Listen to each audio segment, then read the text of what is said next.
झाडाचा नाही पत्ता, मात्र सोलापूर महापालिका झाडं लावण्याच्या नावाखाली लाखो रुपये खर्च करत असल्याचा हा नमुना छत्रपती संभाजी महाराज चौक ते छत्रपती शिवरायांचा चौक या रस्त्यावरती उन्हाळ्यामध्ये पामची झाडं लावण्यात आली, ती जळून गेली.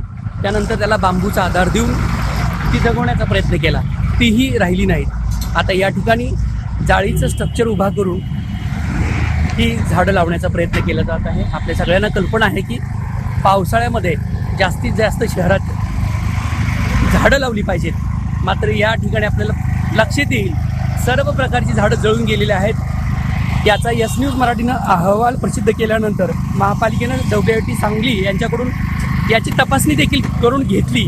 मात्र सोलापूरकरांना तुम्हीच पहा, या ठिकाणी झाडं जास्त आहेत का माती जास्त आहे, एकही झाड दिसत नाही. आणि 2.5 कोटी रुपये जे काय दुभाजकामधली माती काढणं आणि झाडं लावणं यावरती खर्च करण्यात आलं, त्याचा पूर्णपणे असा पैशाचा अपव्यय झाला आहे. आता परत नव्यानं अशी जाळी लावून लाखो रुपये खर्च करण्याचा नवीन घाट.